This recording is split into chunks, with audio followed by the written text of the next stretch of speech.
أعوذ بالله من الشيطان الرجيم.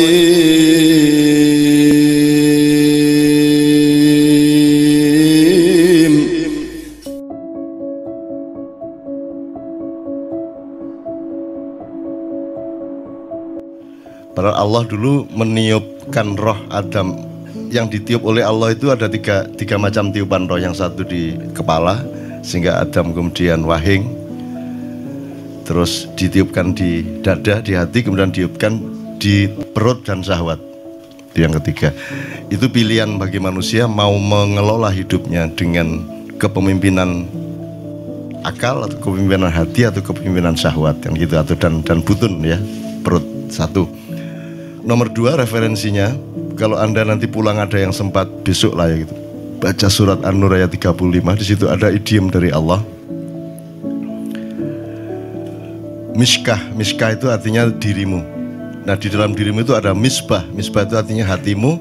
Kemudian al-misbahu fi zujajah. Yang ketiga zujajah. Itu akalmu.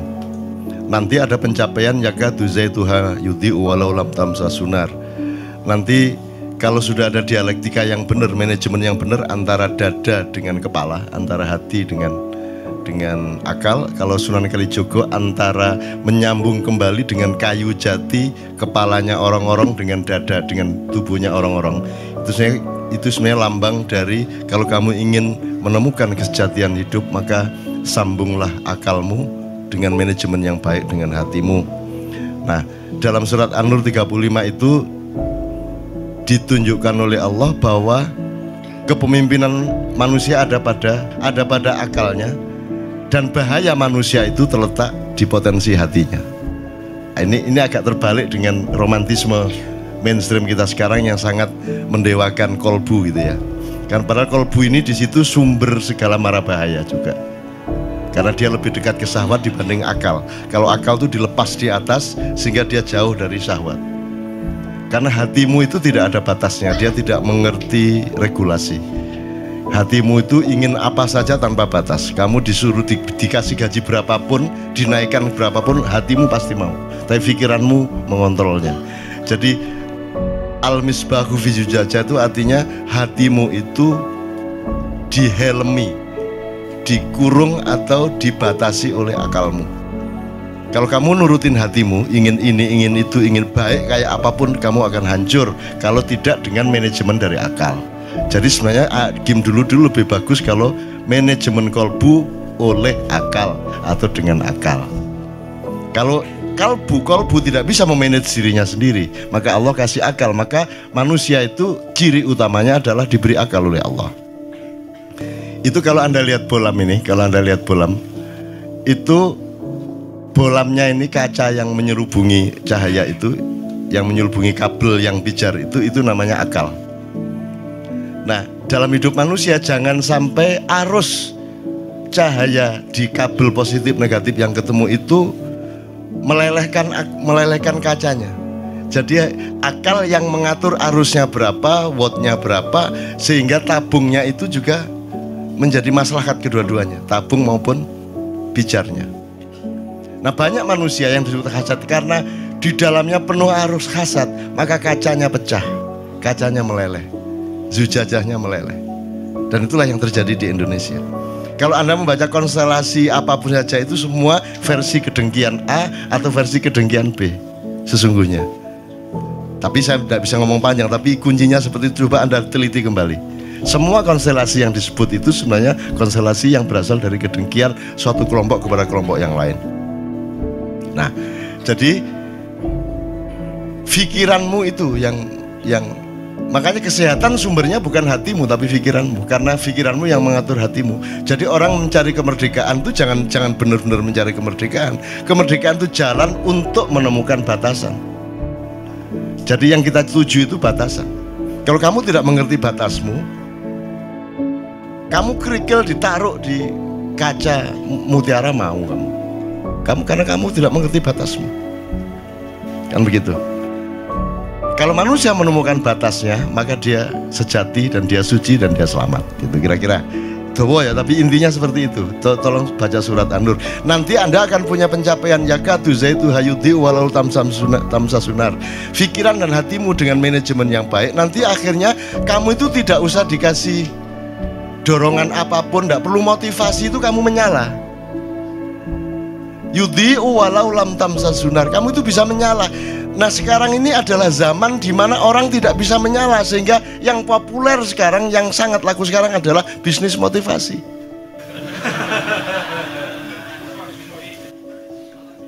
Ya toh? Motivasi. Lu kurang apa kamu cari motivasi?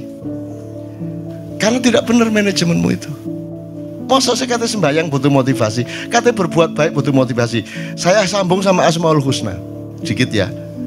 Saya tanya Mas, kalau tidak ada Quran, tidak ada Islam, Anda tempeleng istri apa tidak?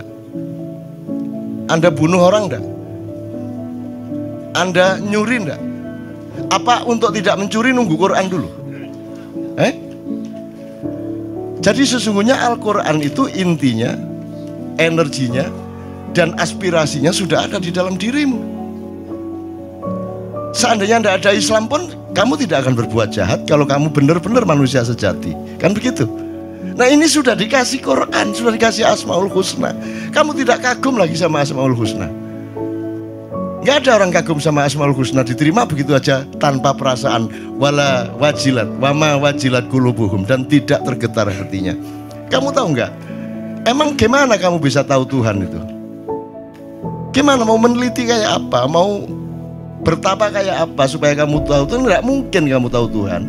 Nggak mungkin mengalami dan mengetahui pemahaman apapun mengenai Allah. Satu-satunya jalan adalah Allah ngasih tahu kamu tentang Dia, betul nggak?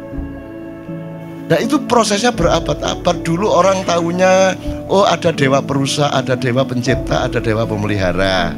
Ya toh? Cari-cari itu, alhamdulillah ketemu dikit 3. Kan gitu kan? Terus berkembang akhirnya sama Tuhan di shortcut. Udah gini aja.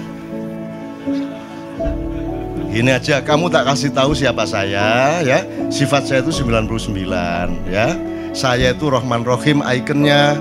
Jadi yang utama dari saya itu hadir ke kamu itu bukan hebat saya, bukan kuat saya, bukan dahsyat saya, bukan kuasa saya, tapi cinta dan kasih sayang saya. Makanya kita selalu tiap hari mengucapkan Bismillahirrahmanirrahim, karena ikon utama Allah itu Rahman Rahim, bukan Syadid, wal Qawi, wal Matin, wal Jabbar, wal Qahir, wal Qahar. Enggak. Itu kekuatan-kekuatan yang hanya kalau terpaksa itu dikeluarkan. Karena Allah ingin bermesraan sama Anda. Orang yang ditawarkan cinta, wajahnya aja wajah cinta. Makanya Rahman Rahim.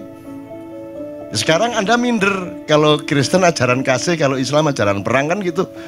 Padahal tiap hari bilang Bismillahirrahmanirrahim. Itu ya teman-teman, saya singkat. Jadi Anda dapat Asmaul Husna itu mbak disyukuri. Masa tidak disyukuri? Kenapa? Karena manusia memang konsumtif. Jadi makanya Allah itu selalu memberi firman-firman untuk mendorong penelitian. Coba sekarang tanya kepada dokter yang pernah meneliti, apa ayat penelitian coba. Paling ngomong Iqra gitu dokter. Kamu sebut ayat apa saja, saya tunjukkan bahwa itu dorongan untuk penelitian. Ngono lho rek. Wes, oh sebutan ayat sendiri wes. Saya akan tunjukkan kepada kamu itu dorongan untuk penelitian. Misalnya apa? Allahu Akbar. Wes. Itu apa? Itu dorongan untuk penelitian. Kalau ayam, itu ya, itu karena dia ayam ditakdirkan untuk keloro. Tapi kalau manusia mengucapkan Allahu Akbar karena ada asal usulnya. Ngapain kamu Allahu Akbar itu? Allahu Akbar itu kan ketika kamu kagum, ketika kamu takjub, ketika kamu terharu, Allahu Akbar, atau ketika kamu dalam bahaya besar. Kan begitu. Jadi harus ada pengalaman empiris sedemikian rupa yang menyangkut getaran hatimu dan terguncangnya jiwamu, baru kamu ucapkan Allahu Akbar.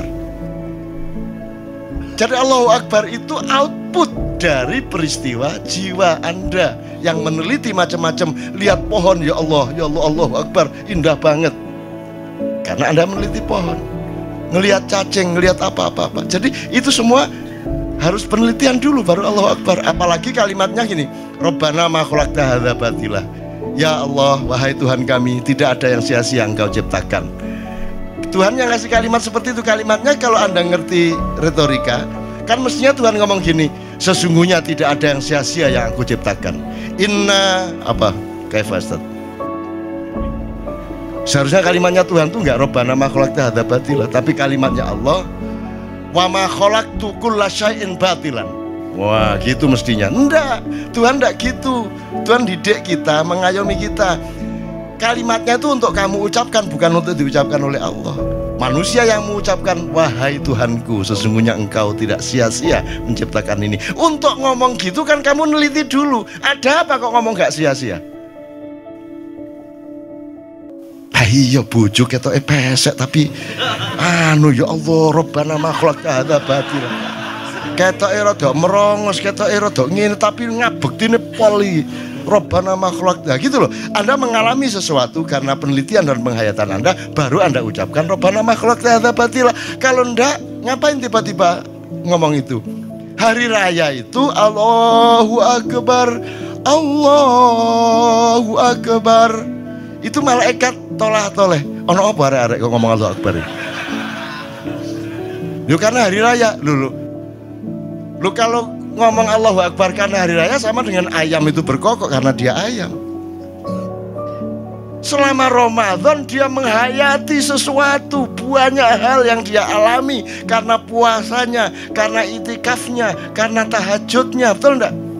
Karena tarawihnya, maka akhirnya dia bertumpuk-tumpuk ketakjubannya dia kepada Allah, sehingga begitu tiba hari raya dia sudah tidak tahan lagi untuk mengucapkan Allahu Akbar. Ngono loh, ki kan apa-apa ngomong Allahu Akbar, malaikat tolah-toleh. Lan apa niku arek-arek niku? Embo aku ya wis putus asa, wis gendeng kabeh arek-arek iki.